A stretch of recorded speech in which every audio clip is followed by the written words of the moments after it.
Hi, I'm Jeff Wilson, and I love trains. I've always been fascinated with figuring out how things work. So to me, trains are irresistible. The history, the variety, the technical ingenuity. And if there's one place that can make a rail fan's dreams come true, it has to be Switzerland. Join me as I crisscross a nation that seems to love trains as much as I do.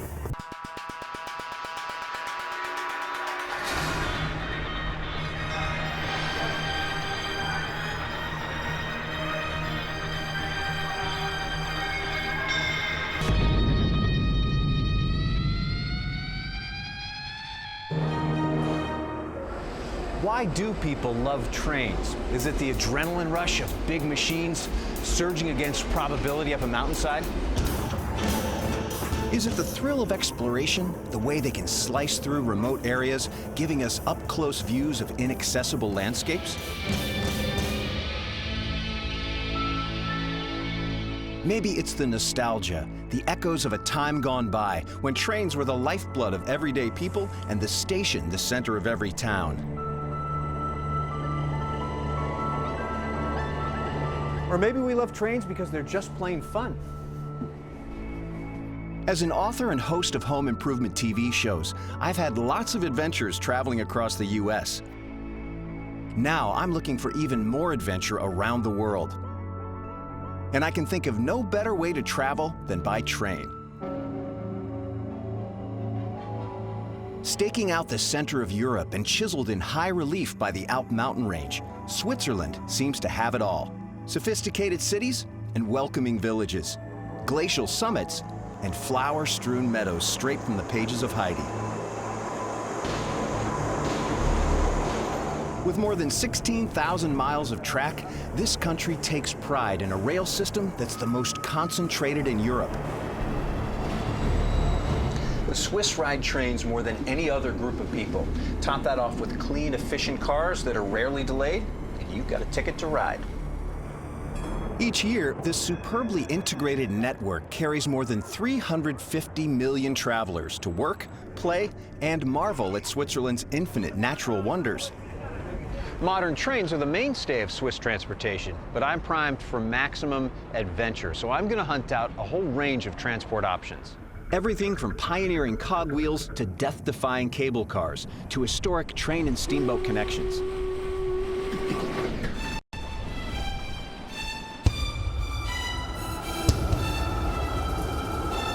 Zurich, Switzerland's largest city, makes an excellent launching point for my trip. Teeming with designer boutiques and chocolate shops, Zurich feels prosperous and energetic. Neutral Switzerland avoided the bombing that demolished much of Europe in World War II, and Zurich's old town still echoes its medieval days. Trams are the heart of the city's transportation system. As far back as the 1890s, electrified trolleys started shuttling Zurich's citizens. And today, trams are still the fastest and most convenient way to get around. The great thing about Swiss trains is they can be combined in so many different ways to create your own custom itinerary. Using several popular scenic routes as the backbone of my trip, I'll link together some of Switzerland's surprisingly diverse major regions. My plan is to start here in German-speaking Switzerland and hook up with some of the country's best scenic trains. I'll head south to Italian-speaking Lugano, then back up north to beautiful Lucerne. I'll travel west to French-speaking Switzerland and finish at Zermatt and its crowning glory, the Matterhorn. A Swiss Pass is a great option for foreign visitors. It gives you unlimited travel on trains, boats, and buses. You can also use it on many city transportation systems, and it'll give you access to hundreds of museums. For a lifelong rail fan like me, a train ride has always been the best way to discover new places and to be awed by daunting landscapes mastered by sheer human will.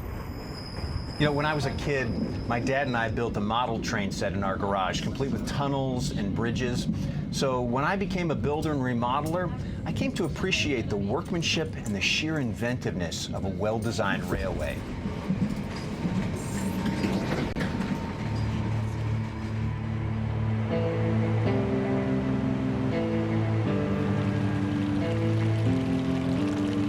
My first stop is Chur, the oldest town in Switzerland. It's a fusion of meandering streets and historic buildings.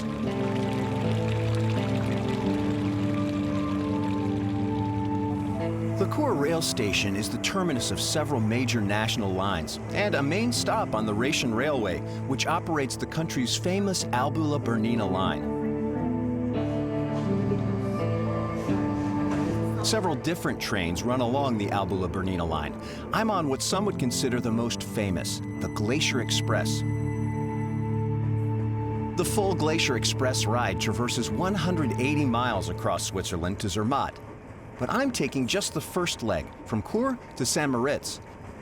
Then I'll catch up with it again later in my trip. The Albula and Bernina line is considered a tour de force of rail engineering. Anyone captivated by trains should experience this ride at least once in a lifetime.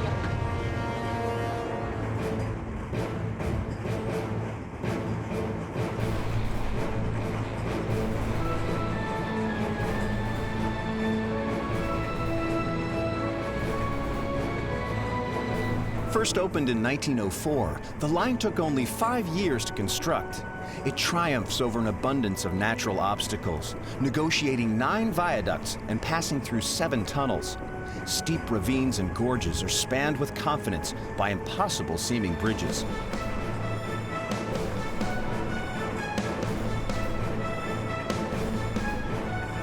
The celebrated Landwasser Viaduct was built without scaffolding.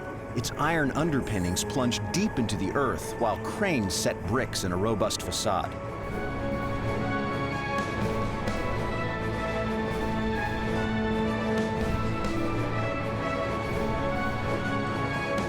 Called by some the most ingenious railway ever built, the Albula and Bernina have been jointly honored as a UNESCO World Heritage Site.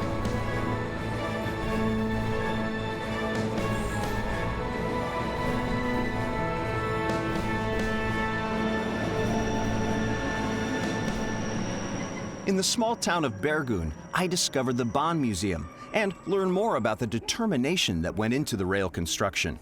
Yeah, the Albula line was first opened 1904. It took about 4 or 5 years to build the whole line between Chur and Breda. There were a lot of people from Italy coming to build this line. I don't know how many, but over 2,000 worked alone to make the hole for the Albula tunnel. So it would have been really dangerous work too, wouldn't it? It was. There were several deaths during the building period. You can imagine it was all handwork, and they had dynamite and water drills and no big engines to build the tunnel. It was really hard work. Back on the train, we head south into the heart of the Engadin Valley, a long sweep of plummeting slopes and shimmering lakes, anchored by the area's star attraction, the town of St. Moritz. Swanky St. Moritz glows with the confidence of a premier resort town.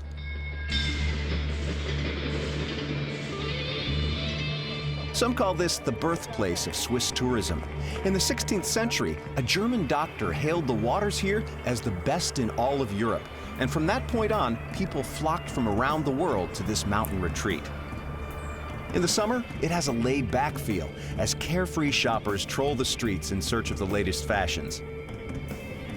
In the winter, it explodes in a frenzy of outdoor sports with everything from skiing to horseback riding to bobsledding.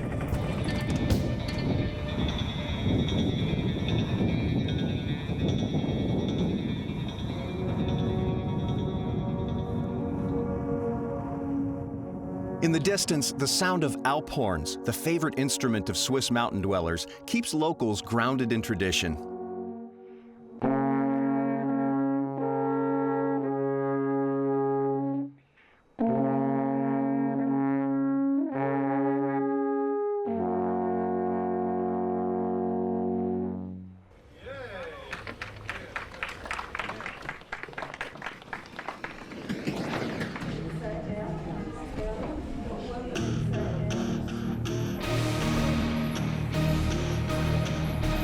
Just outside of St. Moritz, at the foot of Mount Corvatsch, an aerial cable car levitates my fellow thrill seekers and me to the zenith of the Engadin Valley.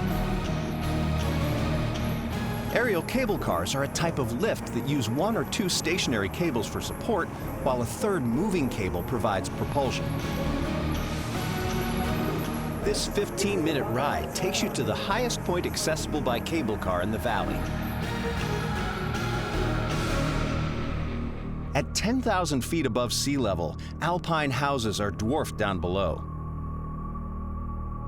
Forests, meadows, and villages blanket the surrounding hillsides, and the nearby glacier looks close enough to touch. Back at the St. Moritz station, I'm headed for more adventure. To get to Lugano, one option is the Bernina Express, a panoramic train that connects Switzerland's glacial north to its sunny south. But I've heard great things about this country's scenic bus routes, so I'm opting for another mainstay of Swiss transportation, the post bus.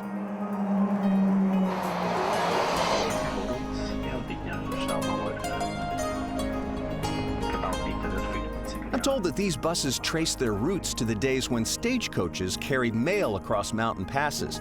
Today, they provide not only commuter service for working folks, but also tourist routes that allow visitors to plan flexible trips to some great off-the-beaten-track destinations. This one, called the Palm Express, takes an especially scenic path to Lugano. On the 4-hour trip, we leave behind the glacial lakes of the north and descend terrace hillsides and hairpin curves on the way to the country's balmy southern climes.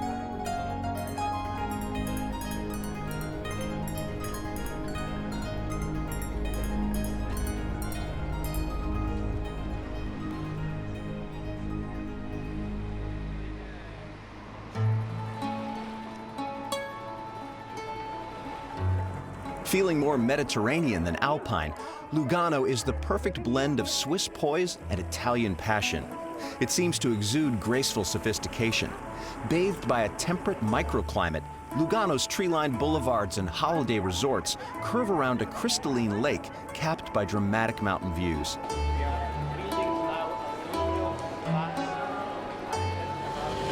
One of the best parts about traveling is getting to sample the local snacks. And down south here, of course, that's gelato.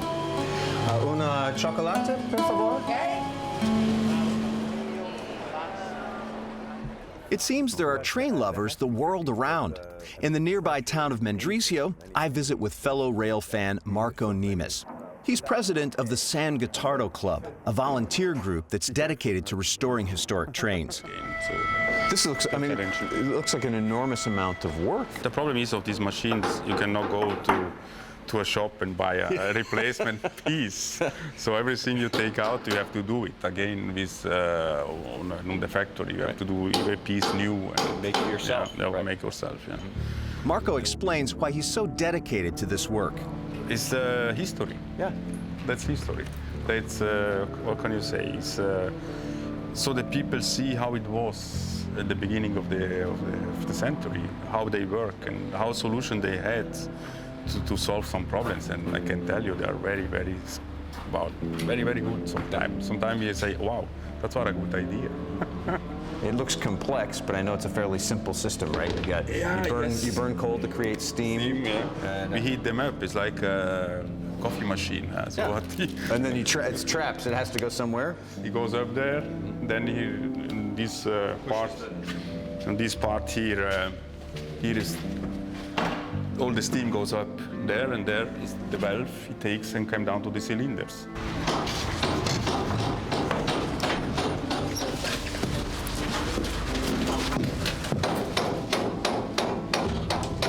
Ah, yeah. First of all, where's the steering wheel? I'm kidding. I know there's no steering wheel on a train. But you have pressure gauges, right? Yes. So this side is the guy who who guides the machine. On this side is the poor man Shoveling the coal. You. the heating one of me. Not only was the railway complex to build, but the machines that came across 130 years ago and really opened up the region were elegantly engineered. Right? Absolutely, and this one here, it's a machine made for very short range. If you look the big ones, then they are a little bit more complicated than this one. Then you need everything more, is everything bigger, but the principle are always the same. So fire, water, and steam and pressure, and then it works. Yeah.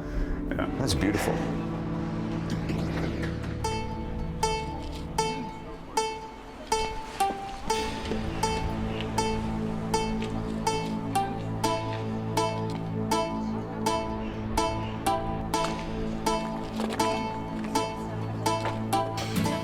Half-hour north of Lugano, the castle town of Bellinzona contrasts a lush hillside setting with stark medieval battlements. Local history buffs tell me that early prehistoric forts were bulked up into these massive defensive structures in the 15th century. This town stood on a major north-south trade route plied by medieval merchants. Now, the powerful Dukes of Milan wanted to clamp control over the area to impose taxes and to prevent invasions from the north. So they strung a series of forts across the valley, connected by walls, effectively closing it off.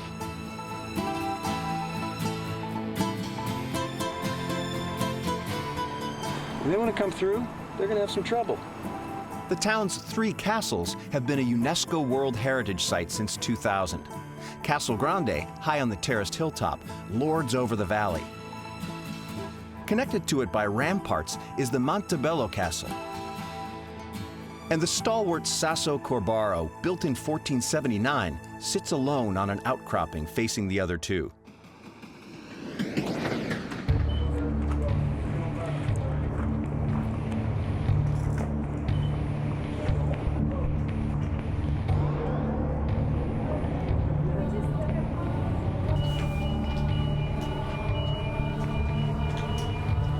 Not far from Bellinzona, the Ritom cable car pulls me up a dizzying trek whose maximum incline is the steepest in Europe and one of the steepest in the world.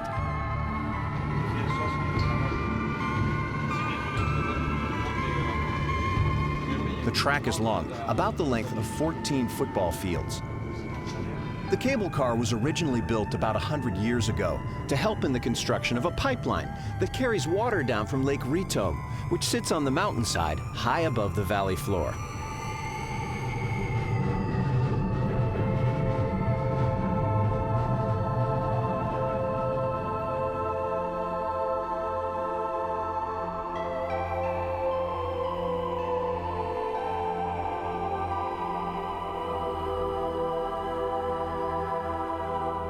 Lake Ritom is not only picturesque, it also provides a vital service. It creates hydroelectricity for the Swiss railways. Now, most trains use ultra-clean hydroelectric power, and some even generate their own electricity when traveling downhill.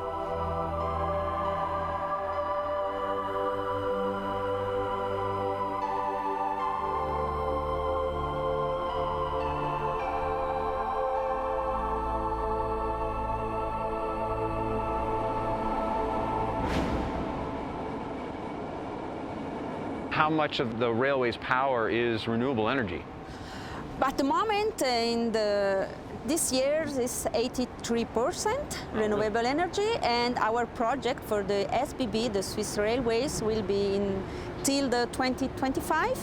We will have the 100% of energy used by the railways will be renewable energy. So it'll really be a green and eco-friendly way of traveling. Yes. Yeah, I mean, it is already, but it'll be even more so, right? Yes, yes, yeah. more than today.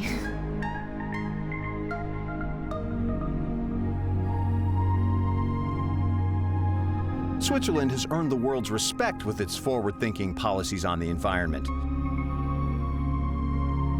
The Swiss work doggedly on strategies to counteract global warming and slow the melting of glaciers, which are so critical to life on the continent.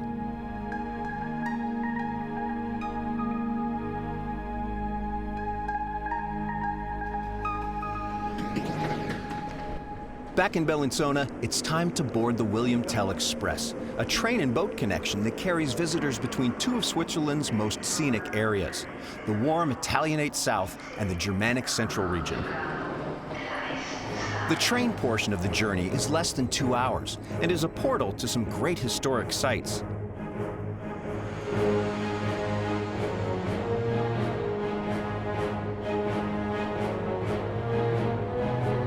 Panoramic cars framed by expansive windows give everyone a ringside seat to the passing vistas.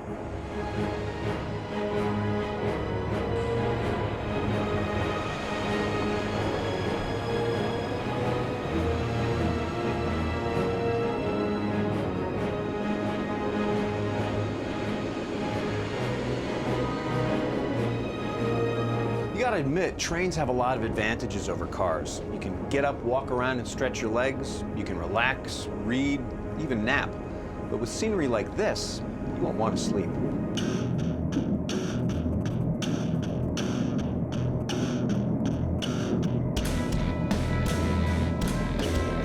Right now, we're headed toward the Gotthard Pass, a perilous route through the Alps that's been both a thoroughfare and a conundrum for more than 700 years.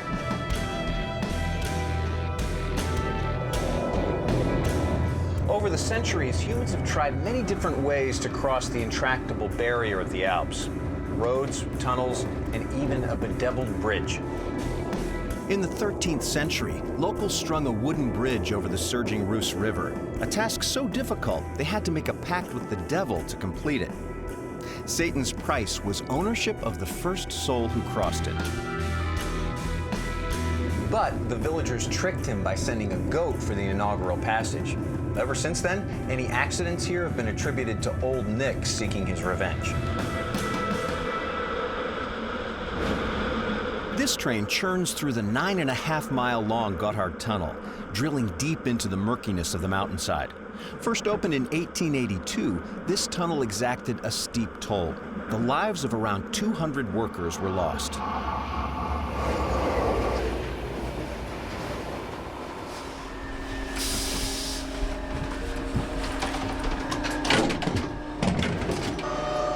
The train drops me in Flüelen, a pretty hamlet on the southern tip of Lake Lucerne.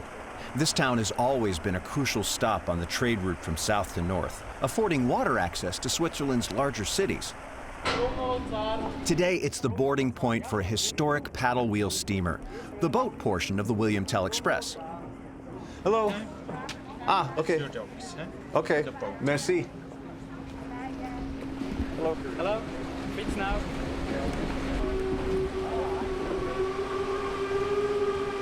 Though Lake Lucerne reaches long, sinuous arms for miles in every direction, the sheltering mountains and spire-lined shores give it the feel of a small storybook lake. 5 paddle steamers, restored to their early glory, troll these waters. A common highlight on Swiss steamboats is an open engine where you can see the whirling, plunging machinery in action. Lunch on board is a leisurely affair, featuring hearty local specialties such as Swiss macaroni and cheese topped with caramelized onions and applesauce.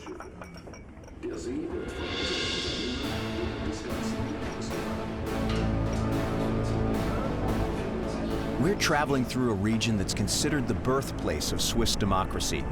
In Rütli Meadow, on the shore of Lake Lucerne, a fateful meeting took place. An event that's considered the turning point in Swiss democracy. It was here that 3 cantons first joined together to make a commitment to freedom and swear to mutually support one another against French and Habsburg rule. Those turbulent times spawned a tale you've no doubt heard, the story of William Tell. William Tell was an early folk hero in the Swiss movement for independence. According to legend, Tell refused to remove his hat in tribute to a Habsburg officer. Striking back, the officer tried to impugn Tell's reputation as an expert marksman by forcing him to shoot an apple off his own son's head. Well, fortunately, Tell split the apple and not the boy's head.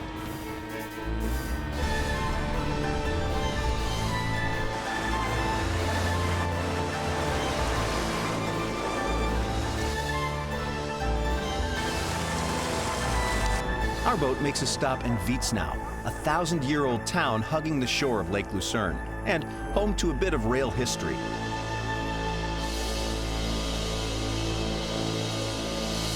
A 150 years ago, a Swiss engineer named Niklas Riggenbach foresaw the potential for scenic railways above Lake Lucerne.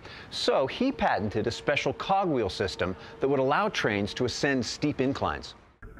A cogwheel railway, also known as rack and pinion, uses toothed wheels that interlock with rails that pull the cars up the mountainside. The Wiesnau-Rigi line was the first cogwheel railway in Europe built on a mountain, and only the second in the world, after one on Mount Washington in New Hampshire.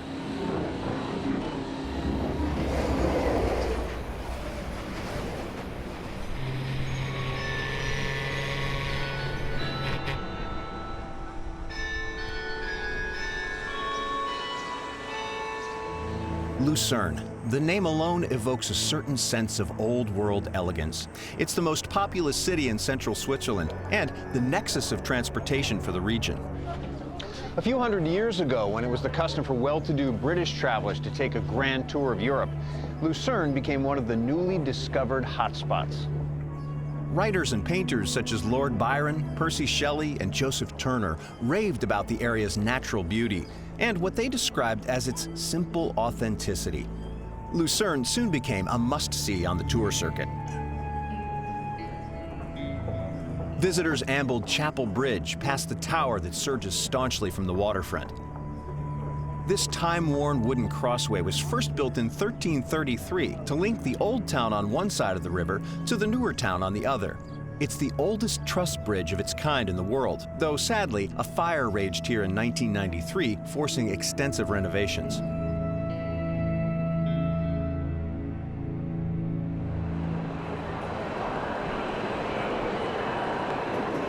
Touring a lively city like Lucerne can really work up an appetite.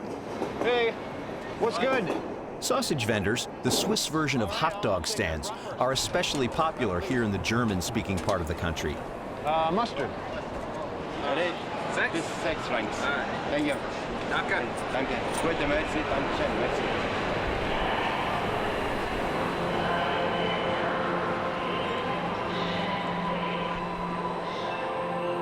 Seductive alpine peaks that ring Lake Lucerne beckon with world-class mountain rail and cable car rides. Carving a craggy silhouette against the sky, Mount Pilatus has always been a force to be reckoned with. Perplexing engineers and inspiring wild legends, Pilatus makes a great side trip from Lucerne.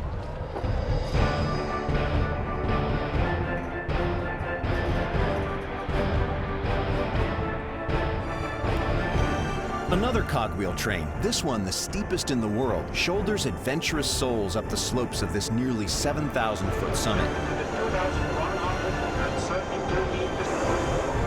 The mountain has spawned multiple legends, including one that claimed it was named Pilatus because it was the burial site of Pontius Pilate.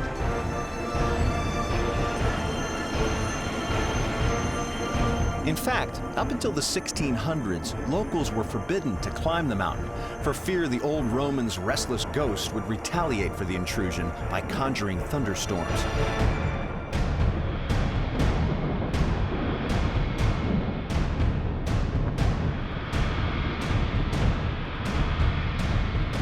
Another tradition holds that dragons once roamed the mountain caves. In 1619, one witness who was considered quite reliable at the time reported this. As I was contemplating the serene sky by night, I saw a very bright dragon with flapping wings. Its head was that of a serpent with teeth, and when it was flying, sparks were coming out of it like the embers thrown by an incandescent iron when struck by smiths on an anvil.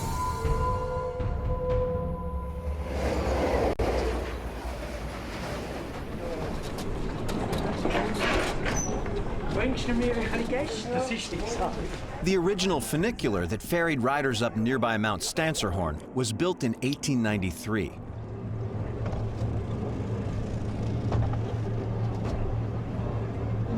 He's pulling us up. Right, so it's a true funicular. Absolutely, yeah. A funicular is a type of cable rail in which the car that's going up is counterbalanced by the one coming down. Today, this vintage car is just half the fun. A ride that propels us back into the 21st century is the Cabrio. It's the world's first cable car with a roofless upper deck. That means a head-spinning 360-degree perspective for riders approaching the 6,200-foot crest of the Stanzerhorn, more than 4 times the height of the Empire State Building.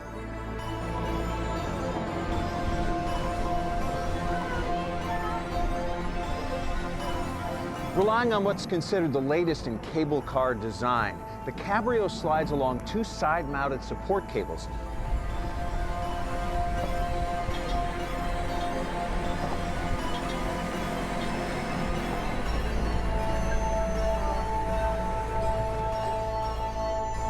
If the ride isn't reward enough, a gravity-defying platform on the mountaintop supplies far-flung views reaching more than 60 miles over the Swiss Alps.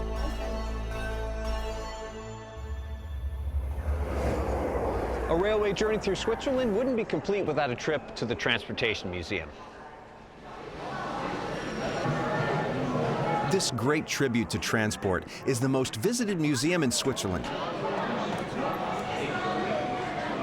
The Swiss are justifiably proud of their phenomenal success in integrating human invention into the glacial contours of their alpine homeland.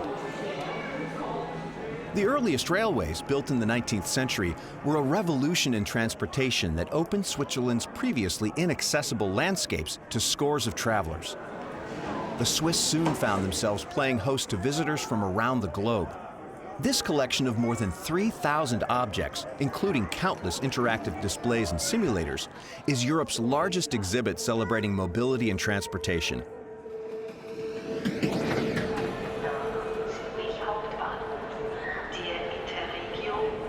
Stoked for more adventure? I'm leaving Lucerne in style on another of the country's great panoramic rails, the Golden Pass.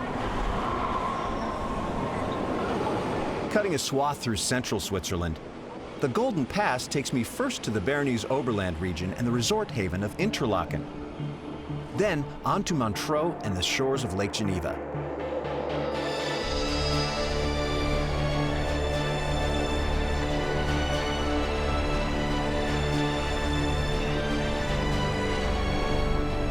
While it's impossible to pick a favorite from among the country's scenic rails, this one would have to be high on my list. It's a sampling of Swiss rural life with Viewmaster-like moments captured in time. Sit back and enjoy the ride.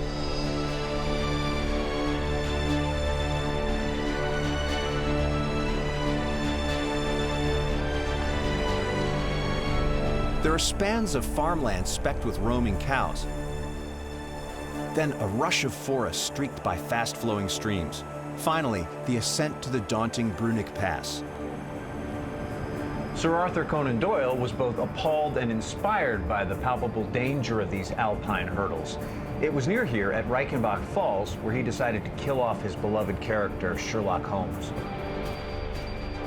Most scenic trains offer formal multi-course dining cars like this one, as well as more casual options. There's something so stylish about dining on a train. I mean, what could be better than a fine meal served against a backdrop of Swiss countryside? The passing tableaus are hypnotic, like scenes from a movie. Moviegoers have long had a particular fascination with trains. Legend holds that when the French filmmakers the Lumiere brothers put the first train on film, the audience was so overcome by the image of a life-size train coming at them that they screamed and ran to the back of the auditorium. But movies set on trains caught on. Classics like Murder on the Orient Express, The Lady Vanishes, and Strangers on a Train piqued audience imaginations, and train travel was forever linked with mystery, romance, and intrigue. This train continues to Interlaken East.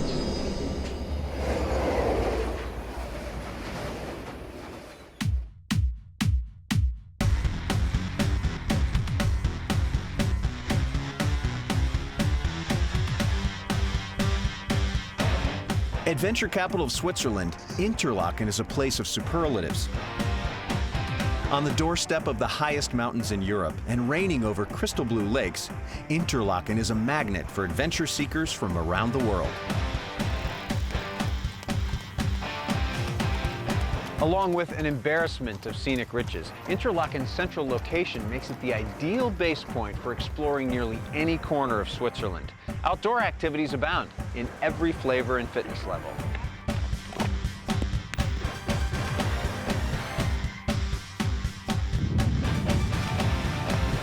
In winter, there's skiing, snowboarding, and sledding against a backdrop of iconic mountains. In summer, you'll find everything from hiking to sailing, or for the more adventurous, bungee jumping, paragliding, and hang gliding. And there's no better place in the world for it.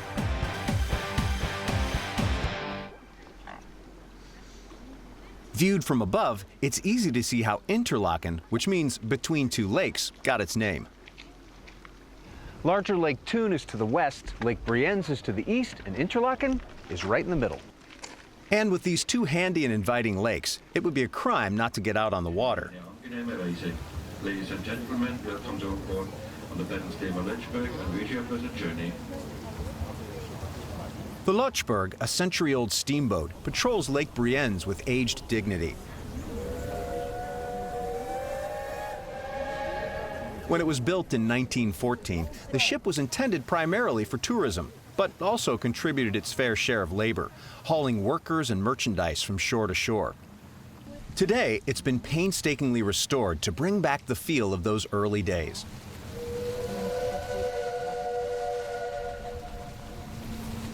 The ship docks in the village of Brienz, a place that 2 centuries ago found a creative way to put itself on the map. Back then, villagers struggled to scratch out the humblest of livings. But when wealthy tourists began flocking to the area for the scenery, residents found they could sell souvenirs carved from local forest wood. A new industry was born.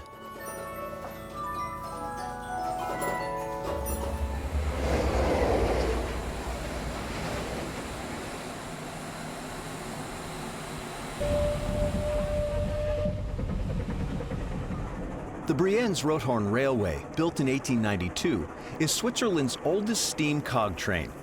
Even after most Swiss trains were electrified, this little engine hung on to its old-school ways. It was the city of Bern that sponsored this rail pioneer.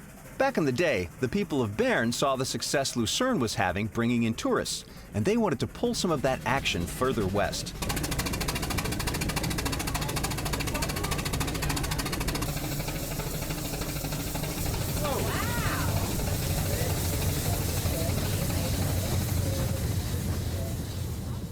With its spectacular vistas of the Bernese Oberland, this became one of the most popular destinations for 19th century travelers. Across the lake, surrounded by massive rock faces, the Lauterbrunnen Valley is one of the steepest in Switzerland. The dozens of cascading waterfalls inspired the name Lauterbrunnen, which means many fountains. Originating in the high Alps, these streams spout so abruptly from the rocky precipices that they often dissolve into near mist before reaching the valley floor.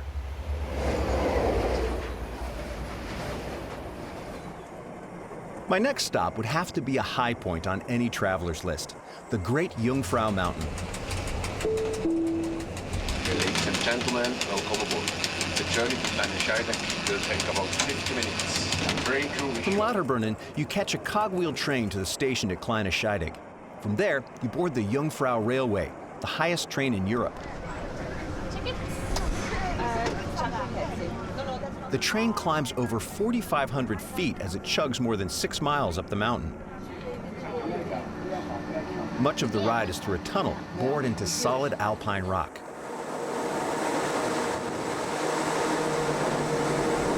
Completing this tunnel was no small task back at the turn of the 20th century.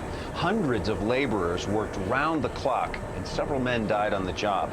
In one notorious incident, 30 tons of dynamite went off in an explosion that was heard all the way to Germany.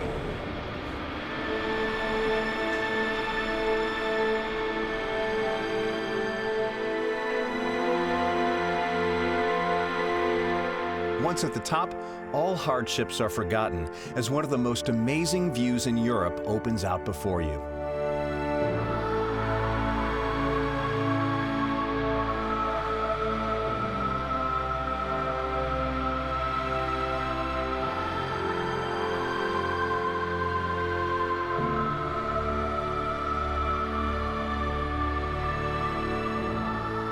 The Aletsch Glacier is the largest in the Alps and a critical source of water for European rivers and the people of the continent. Sadly, like other Swiss glaciers, the Aletsch is shrinking due to global warming. Paying homage to the Jungfrau Aletsch area and its unique ecosystem, UNESCO recognized it as the first World Natural Heritage Site in the entire Alpine region.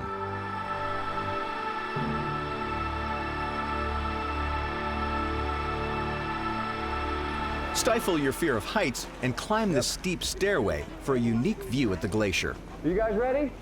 Ready. Okay, here I go. The Jungfrau zipline will hurl you at breath-stealing speed straight out over the massive river of ice.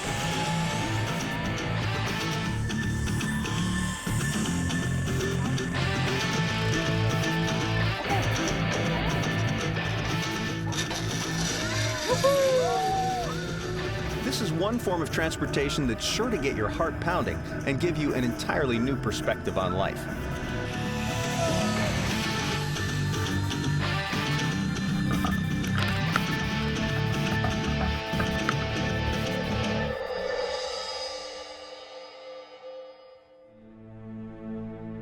Deep within the heart of the glacier, otherworldly tunnels of the Ice Palace offer a venue for a local art form, ice sculpting.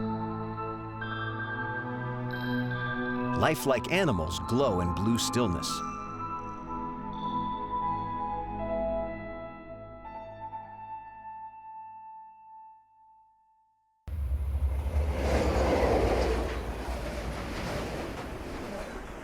Back in Lauterbrunnen, the stage is set for more adventure as I board the aerial cableway that glides 9,700 feet up the megalith known as the Shilhorn. This cable ride is the most technically challenging ever built. It moves in 4 stages. Each pulls riders ever higher over precipitous slopes that, in the winter, offer the highest ski runs in the region. At the top is a pulse-quickening panorama that stretches as far as France, Germany, and Italy. It's easy to see why the Shilhorn was chosen as the setting for dramatic scenes in the classic James Bond film On Her Majesty's Secret Service. Inside the visitor center, a newly updated Bond exhibit uses virtual and interactive technology to immerse visitors into key parts of the movie.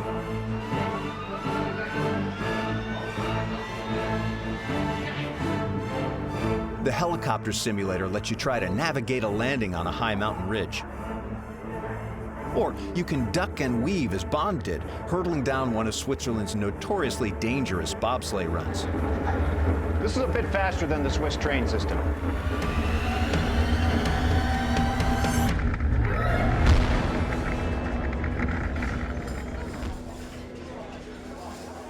Nearby, the famous revolving restaurant entertains visitors with Bond-themed menu offerings. This restaurant, relying on solar-powered platforms, makes a 360-degree rotation in just under an hour.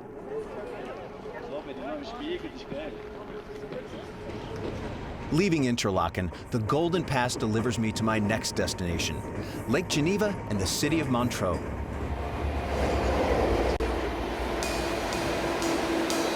Home of the famed jazz festival, Montreux curves gently around a rippling waterfront. Here's where you get a feel for French Switzerland. In the architecture, the street signs, and the sidewalk cafes.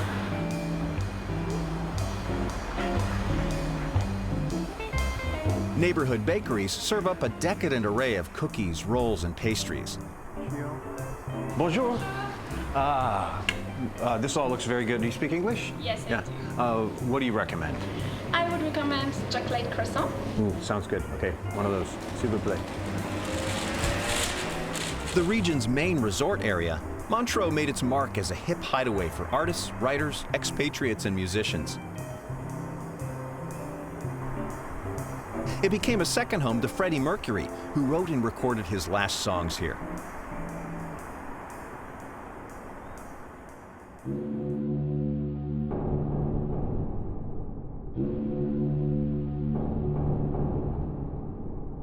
The Chateau Shilhorn, Montreux's most prominent landmark, was once the headquarters of French counts who controlled the area in the Middle Ages.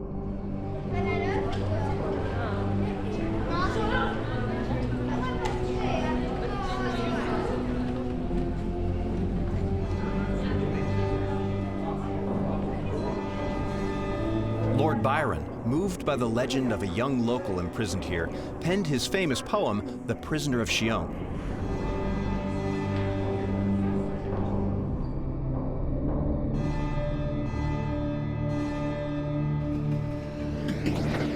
What would Switzerland be without chocolate? And what's better than chocolate? A chocolate train.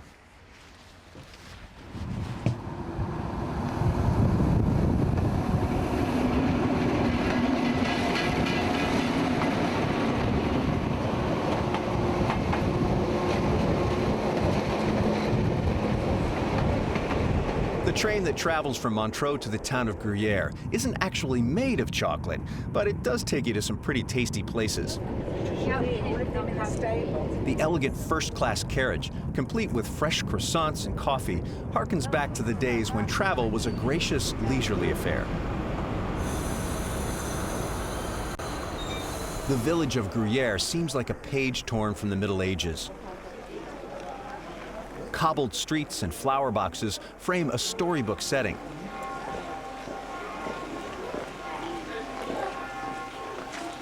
A powerhouse of a castle presides over the town, built 800 years ago by a local count of Gruyère, who hoped to dominate the valley below. But beneath the surface, Gruyère is actually a complex, eclectic mix of cultural influences.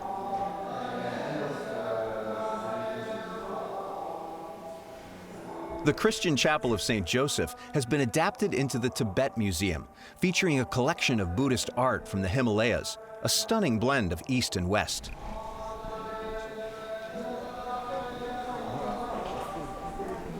The town's also gained an international reputation as a magnet for contemporary artists, such as surrealist H.R. Giger.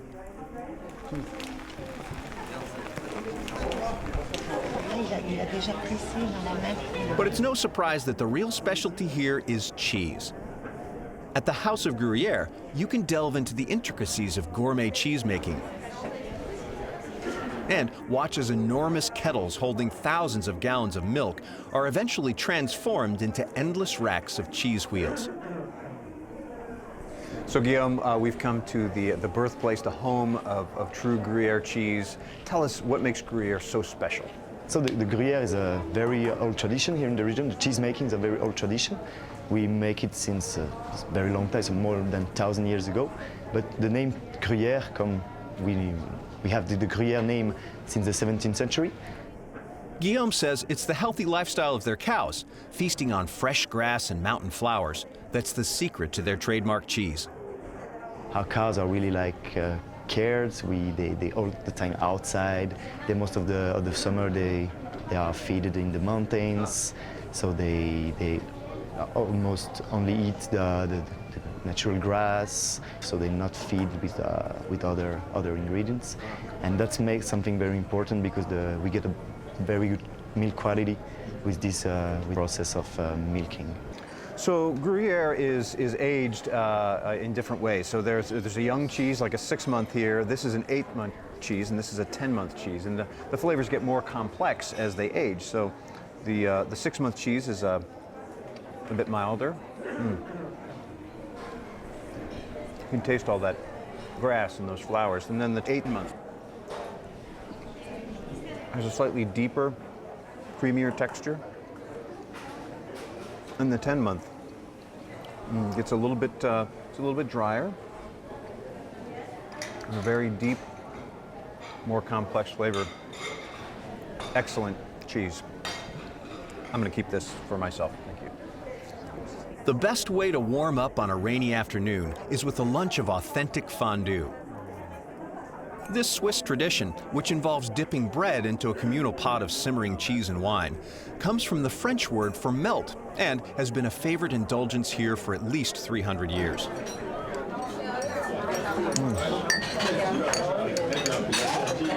It's one of the hazards of eating fondue. Excellent. Next stop on the culinary train trip is Broc, home to the Caille Nestlé chocolate factory. Enticing aromas drift from the depths of the factory, a great temple to the cocoa bean. Here, you learn how simple ingredients are refined by expert chocolatiers and shaped into the sweet delicacies most of us can't resist.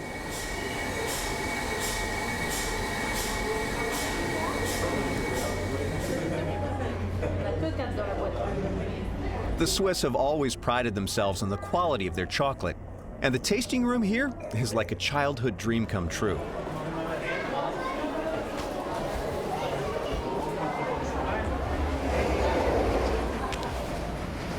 Back in Montreux, a cogwheel train departs for the hour-long trip to an imposing rocky outlook called Roche de Nez. It charges up the steep slopes, crossing a gauntlet of alpine woodland and jagged cliffs. We're afforded sweeping views of Lake Geneva and a splendid panorama of the Alps.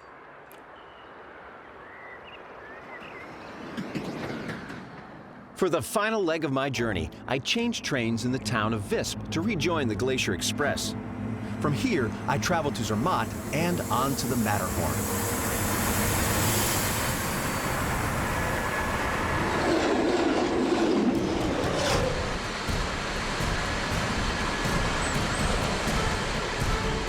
The Glacier Express started out as a summer-only train, but grew so popular it began operating year-round.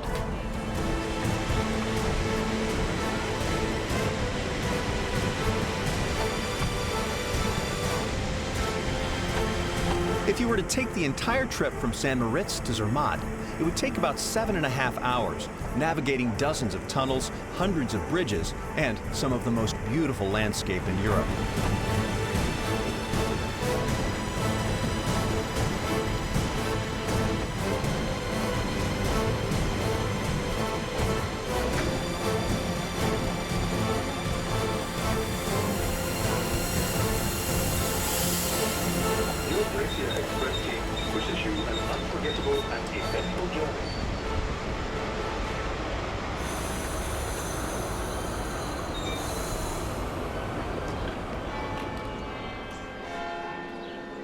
The town of Zermatt went from obscure mountain village to prime tourist base camp when the Matterhorn was discovered by sightseers a century and a half ago.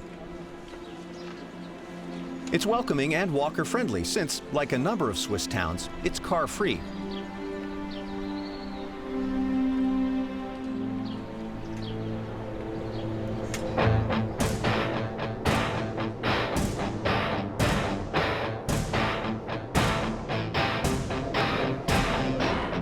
Leaving Zermatt, the Gornergrat Railway is an ascent into the stratosphere.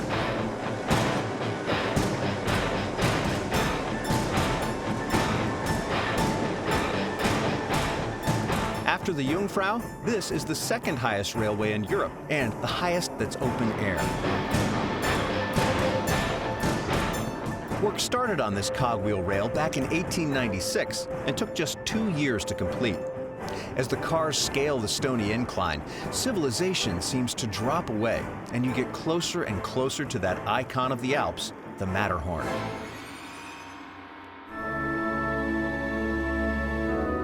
Pinnacle among pinnacles, the Matterhorn stands like a specter against the sky. A million years ago, this was a rounded mountain sculpted slowly by glacial erosion to its distinctive pyramid shape. One of the deadliest peaks in the range, this was the last major Alp to be summited by climbers. The first ascent ended in tragedy when 4 members of the party fell to their deaths coming down. Today, the 4 sheer faces of mountain continue to taunt and tempt climbers and bedazzle all who stand below. If trains could talk, what stories would they tell? Here in Switzerland, they'd have no shortage of narratives. They'd spin tales of historic figures battling for democracy and clever engineers constructing world-class rail systems. They'd tell of glaciers that move mountains and mountains that move spectators with emotion, of luminous lakes and hushed alpine fields. And they'd tell stories of friendly locals who welcome strangers into their way of life.